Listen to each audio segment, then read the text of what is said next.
안녕하세요. 헙스 이공계 클래스를 통해서 생명공학 그리고 한국외국어대학교 생명공학과에 대해서 여러분에게 소개를 해드릴 송미령 박사입니다. 생명공학이란 무엇일까요? 동물, 식물, 미생물 등 모든 생물체에서 나타나는 생명현상 전반에 대해서 이해하고 그 현상의 원리를 밝히고 더 나아가서 이를 통해서 응용하는 학문을 발달시키는 분야라고 보시면 되겠습니다. 하나의 예를 들겠는데요. 여러분이 지금 제일 많이 듣는 이름은 코비드-19일 것입니다. 이 작은 바이러스가 우리의 몸 안에 들어오면 폐에서 가장 큰 문제를 일으킵니다. 그러나 그것이 다일까요? 이 바이러스는 실제로 우리 몸 안에 들어오게 되면 몸 안의 여러 기관들과 서로 상호작용을 하게 됩니다. 여러분의 면역세포가 건강하다면 바로 이 바이러스를 제거를 할 수 있겠지만 그렇지 않은 경우에 오히려 면역세포를 공략을 하게 됩니다. 또 이를 통해서 몸의 여러 기관들로 퍼져나갈 수 있게 됩니다. 따라서 폐뿐만 아니라 심장, 신장, 그리고 혈관에게도 큰 문제를 일으키게 됩니다. 우리가 생명공학과에서 밝히고자 하는 내용은 바로 이 바이러스가 어떻게 우리 몸의 여러 기관들과 상호작용하는지를 밝혀서 그에 대한 대비책을 세우는 것입니다. 즉, 코비드-19이 우리 몸을 아프게 하는 원리를 밝히고 그것을 토대로 치료하는 치료제를 개발하거나 미리 예방할 수 있는 백신을 개발하는 것이죠. 생명공학의 여러 분야는 방금 소개해드린 코비드-19과 같이 의료 분야뿐만 아니라 다양한 분야가 포함되어 있습니다. 여기 그림을 보시면 조금 더 이해가 쉬우실 건데요. 조금 전에 설명드린 치료를 위한 바이오 의학이가 질환 중에서는 유전자에 문제가 있어서 질병이 생기는 경우가 많습니다. 이것을 미리 치료하기 혹은 예방하기 위해서 유전자 치료라는 방법을 연구를 하고 있고요. 여러분은 유전자에 여러분에 필요한 정보가 포함되어 있다는 것을 많이 들으셨을 텐데요.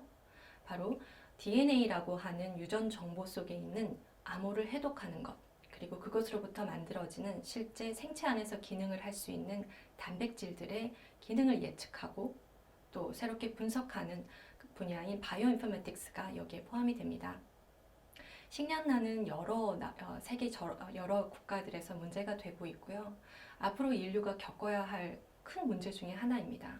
식량 고갈 문제를 해결하기 위해서는 농작물의 특성을 이해하고 그것을 개발시켜서 고기능성 식물들을 만든다든가 또 그를 통해서 다기능성 식품을 만든다든가 하는 일들도 포함이 되죠.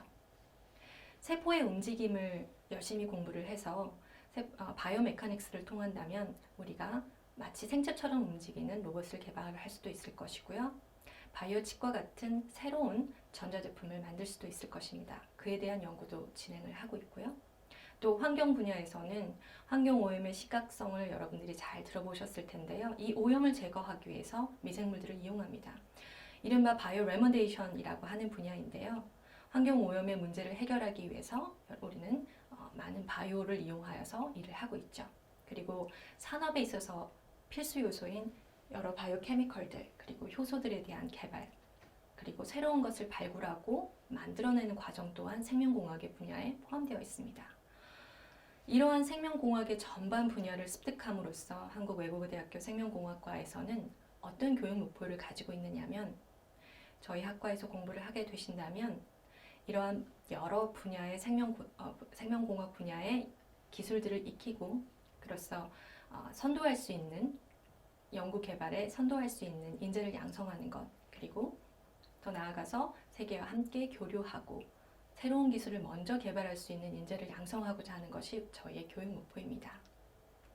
때문에 학과를 구성하고 있는 것은 기초이론에서 응용학문까지 다양하게 구성이 되어 있고요. 이론 수업뿐만 아니라 1단계에서 4단계까지 실험을 구성을 하고 있습니다. 거기에 아울러서 로테이션 제도를 도입함으로써 저희 학과에 갖추어져 있는 연구실에서 실제로 연구에 참여하게 함으로써 여러분께 폭넓은 체험 학습을 제공을 하고 있어요. 그래서 여러분이 학과에 오시게 된다면 다양한 전공 과목들을 습득을 하게 되실 거고요. 전공 심화라든가 혹은 이중 전공 시스템을 통해서 생명공학뿐만 아니라 생명공학과 연관된 다양한 분야, 앞서 소개해드린 여러 분야들을 함께 배우실 수 있게 됩니다. 또한 한국외국어대학교라는 장점을 이용하셔서 여러 가지 언어를 또 함께 습득을 하실 수도 있게 되겠죠. 제가 굉장히 막연하게 생명공학에 대해서 소개를 해드렸는데요. 저희가 실제로 학과에서 운영하고 있는 연구실을 들여다본다면 보다 이해가 쉬울 것이라고 생각해서 저희의 여러 연구실들을 소개해드리겠습니다. 저희 학과에는 총 6개의 연구실이 있고요. 제일 먼저 소개해드릴 연구실은 바로 명예 교수님인 현형환 교수님께서 운영하시는 발효공학 연구실입니다. 현형환 교수님께서는 CJ바이오에서 오랫동안 일을 하셨고요. 그런 경험들을 바탕으로 해서 발효공학을 선도하고 계십니다. 특히 이 연구실에서 이루어지는 연구는요, 바이오에서 유용할 수 있는 여러 물질들, 휴먼 락토페린이라든가 항생제, 그를 포함한 다양한 유용한 바이오 물질들을 어떻게 하면 더 많이 그리고 어떻게 하면 더 순수하게 생산할 수 있을까를 연구를 하고 있습니다. 바로 그것이 발효공학인데요. 미생물들은 대사 과정 중에 발효라는 것을 하게 됩니다. 발효라는 것을 통해서 여러분이 잘 알고 계시는 여러 의약품들과 식품들이 생산이 되고 있죠. 그래서 이 연구실에서는 그것을 어떻게 하면 보다 잘 할 수 있는가를 꾸준히 연구를 해오고 계세요. 특히 그 중에서 코리네박테리움 글루타미컴이라고 하는 이 미생물들은 전 세계적으로 사용되는 안전성이 확보된 세균입니다. 이것을 이용해서 아미노산 종류들을 생산을 하고 있고요. 연구실의 모습을 보시겠어요? 연구실을 보면은 굉장히 많은 시약들과 기구들이 있고요. 좀 너저분하긴 하지만 많은 실험실들이 사실은 그렇습니다. 특이한 장비는 바로 이 발효 실험 장비입니다. 굉장히 독특하게 생긴 이런 구조물들인데요. 이를 통해서 실제 미생물을 성장시키고 그 안에서 대사 과정을 흉내를 내므로써 우리가 유용한 물질을 얼마나 많이 생산할 수 있는지를 찾아내고 있습니다. 다음으로는 이현환 교수님 실험실입니다. 이현환 교수님께서는 대사공학을 전공을 하고 계시는데요. 유전자 재조합을 통해서 미생물들을 재조합을 하면 미생물 안에는 여러 가지 대사 경로가 있습니다. 이 대사 경로는 보시면 마치 전자회로처럼 굉장히 복잡한데요. 이 단순한 미생물에도 복잡한 대사가 이루어지고 있습니다. 유전자 재조합을 통해서 여기에 연관하는 인자들을 없애거나 혹은 과발현시키게 되면 대사 경로가 재구성되어서 유용한 물질들이 더 많이 생산되게 할 수 있습니다. 그래서 분자생물학적 방법, 유전자 재조합 방법을 통해서 이러한 연구를 수행을 하고 계시죠. 실험실의 모습을 살펴보시면 굉장히 복잡하죠. 지저분할 정도로 많이 기계가 존재를 하는데요. 그 중에서 눈에 띄는 장비 중에 하나는 고성능 액체 크로마토그래피입니다. 유전자 산물들을 실제로 측정하고 분석하기 위해서 저희가 이런 장비를 사용을 하고 있고요. 그 외에도 여러 유전자를 다룰 수 있는 장비들, 특히 DNA라든가 단백질을 분석할 수 있는 장비들도 갖추고 있습니다. 다음으로는 조기성 교수님 실험실입니다. 조기성 교수님은 오랫동안 부총장님으로서 학교에서 봉사해 오신 분인데요. 특히 이 방에서는 미생물 생태에 대해서 연구를 해오고 있습니다. 환경에서 미생물들을 채집을 하고요. 그를 통해서 어떤 미생물들이 존재하는지를 살펴보게 됩니다. 지금 여기 바탕 화면에서 보시는 것은 대학원생들이 염전 근처나 산에서 샘플을 채취하고 있는 모습인데요. 이렇게 채취해서 미생물들을 배양을 하게 되면 배양 배지에서 다양한 형태로 미생물이 자라나게 됩니다. 이렇게 자라난 미생물들을 보고 저희가 분석을 하게 되죠. 이게 왜 중요하냐면 국내에서 자생 미생물의 자원, 주권을 확보하기 위해서 연구를 해야 할 필요성이 있기 때문입니다. 그리고 이런 미생물들을 연구를 함으로써 환경 변화를 예측할 수 있고 예방할 수 있는 방법들을 만들어낼 수 있기 때문입니다. 이렇게 외부에서 환경에서 얻어지는 샘플들은 실험실로 가지고 와져서 여기 보이는 클린벤치라고 하는 특정한 기계 안에서 미생물들을 분리해서 배양을 하게 됩니다. 환경에서 얻어진 시료들이 실험실 안의 공간에서 미생물들과 교차 오염되지 않도록 이런 공간을 사용하는 것이죠. 내부는 공기가 순환되어 있기 때문에 외부의 공기 유입에 의한 오염이 존재하지 않습니다. 그리고 밖에서 여러 샘플들을 채취하다 보니까 이렇게 좀 아름다운 환경을 만나게 되기도 하고요. 얻어진 미생물로부터 새로운 대사산물이 있는 경우에는 이를 분석하기 위한 장비인 가스 크로마토그래피를 또 사용을 하고 있습니다. 그리고 이러한 연구들은 논문으로 끊임없이 보고가 되고 있고요. 뿐만 아니라 학회 활동을 통해서 여러 사람들과 교류하면서 과학적인 아이디어를 새로 얻기도 하고 또 여러 연구의 진행 방향들을 상의를 하기도 합니다. 이른바 디스커션이죠.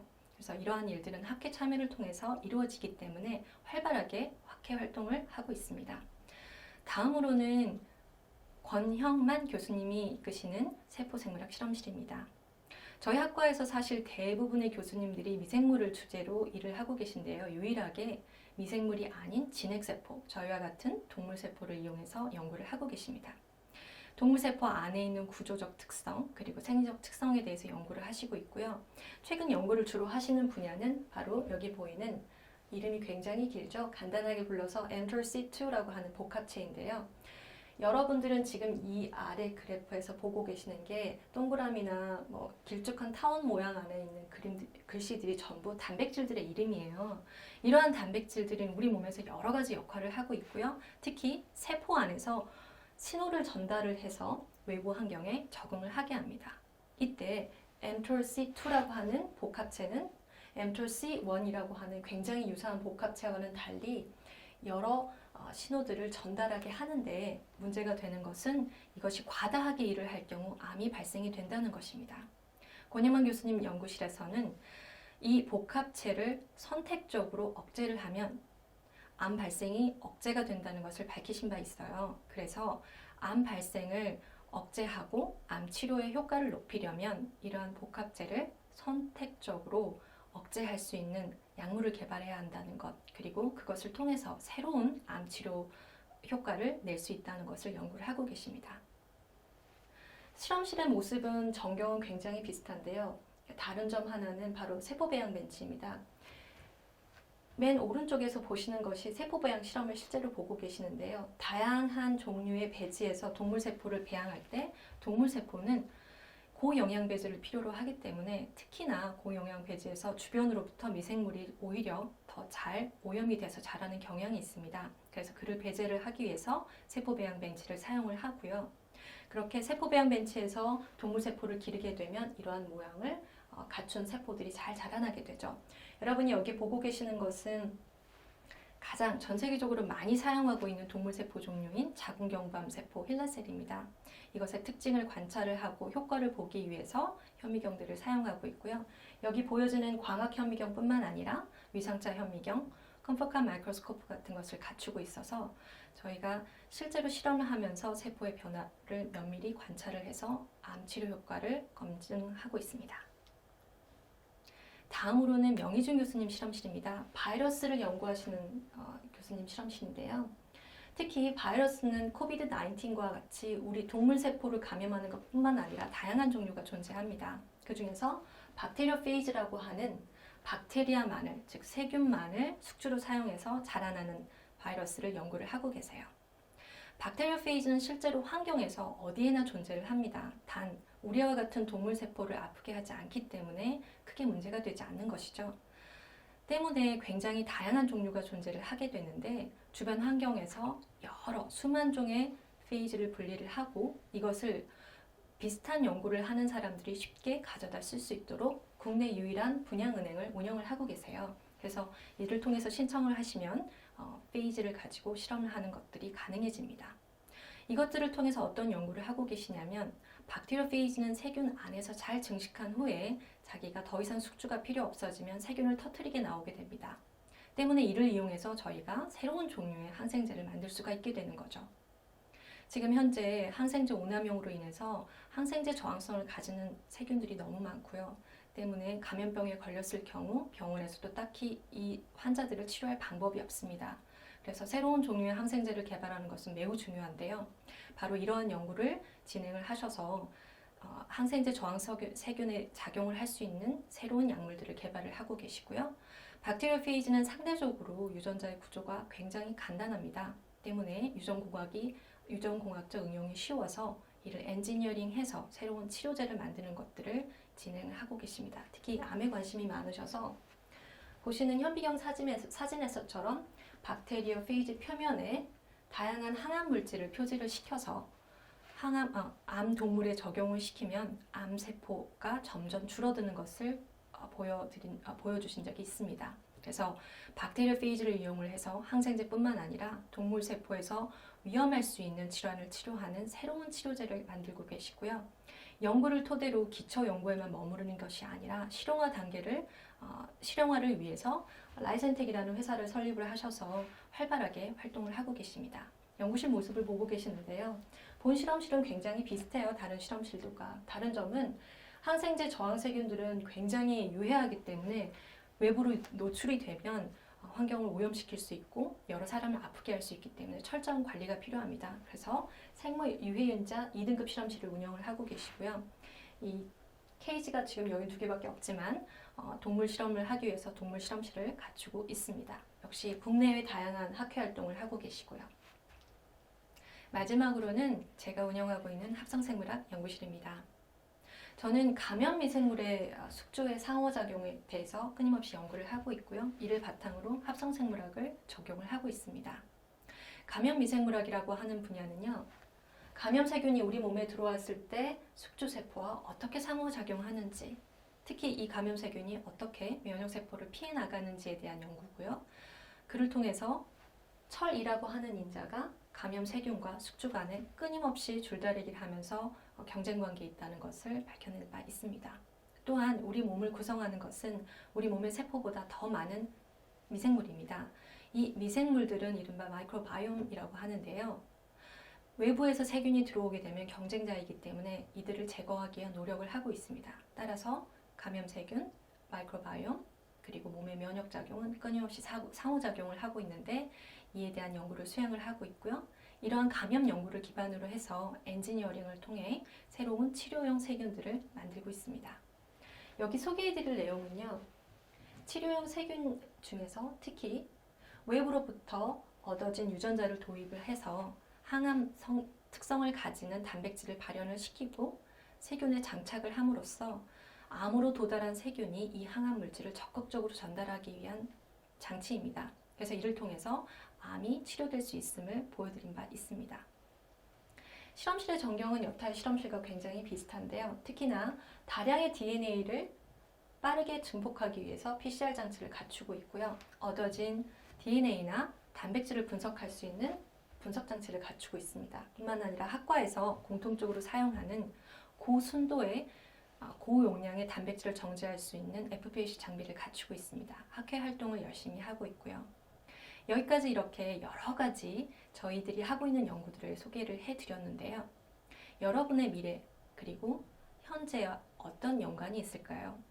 생명공학이라고 하는 것은 현재 시대를 살아가는 우리들에 있어서 필요한 요소입니다. 왜냐하면 현재는 4차 산업의 시대라고 합니다. 4차 산업은 막 보기에는 컴퓨터라든가 빅데이터라든가 로봇이라든가 전혀 바이오와 상관없는 분야처럼 보여지지만 실제로 바이오는 이 4차 산업혁명의 핵심 기술 요소입니다.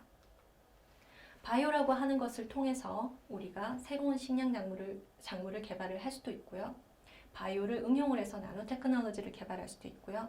제가 일을 하고 있는 합성생물학 분야는 다양한 엔지니어링 방법을 통해서 새로운 물질을 생산을 하기도 합니다. 뿐만 아니라 AI 자체라고 하는 것은 Artificial Intelligence 자체는 바이오를, 생명체를 어떻게 하면 잘 흉내내서 사용할 수 있을 것인가에 대한 이야기입니다. 그리고 로보틱스 또한 기존에 존재하는 생명체의 움직임을 활용을 해서 우리가 흉내를 내고자 하는 것이죠. 보다 이건과 비슷한 로봇들을 만들고자 하는 목적들이 있죠. 그렇기 때문에 4차 산업혁명과 바이오는 뗄래야 뗄 수 없는 관계이고요. 그를 바탕으로 한 바이오테크놀로지라고 하는 단어를 여러분이 구글링을 해보시면 이렇게 여러 가지 용어들이 함께 검색이 되어집니다. 그 중에서 한 가지 예를 들자면요. 여러분은 지금 쥐의 뇌를 보고 계십니다. 이 쥐의 뇌에서 보여지는 것은 반짝반짝 빛나 보이는 것은 쥐 뇌에 실제로 있는 것이 아니라 뇌에 있는 특정 단백질을 형광 표지를 해서 어떻게 서로 상호작용하고 어떻게 신호가 전달되는가를 보여주는 것인데요. 바로 미지의 세계에 있던 뇌를 보다 구체적으로 연구를 함으로써 AI를 만들 수가 있게 되는 거죠.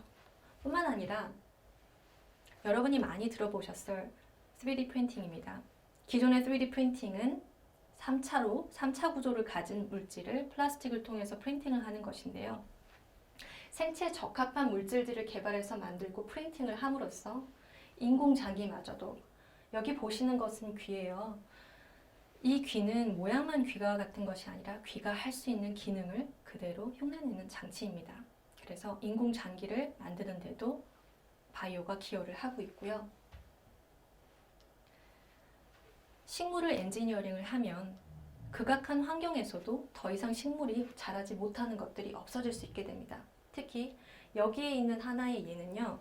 식물 자체를 엔지니어링 한 것이 아니라 토양에 존재하는 미생물을 엔지니어링해서 식물이 자랄 수 없는 환경에서도 영양분을 공급함으로써 식물들이 잘 자랄 수 있게 해서 식량난을 해결하고자 하는 여러 가지 시도 중에 하나입니다. 여러분들이 생명공학을 계속 공부를 하시게 된다면 졸업 후에는 어떤 일을 하실 수 있을까요? 현재 저희 학과의 졸업생들이 이렇게 다양한 기업의 연구소에서 연구원으로 활동을 하고 있습니다. 뿐만 아니라 검찰사나 유전자 감식반에서 범인을 찾는 데 크게 일조를 하고 계십니다. 또한 연구를 계속 지속해서 하버드 대학, 유메스와 같은 유수의 세계 대학에서 연구를 지속을 하시고 계시는 졸업생들도 있습니다. 특히 University of Florida에서는 교수로서 후속을 양성을 하시고 연구를 지속하시는 분들도 계십니다. 그래서 생명공학을 전공을 하신다면 이런 다양한 향후 진료를 선택을 하실 수 있게 됩니다. 이것으로써 저희 학과 그리고 생명공학의 소개를 마치겠습니다. 감사합니다.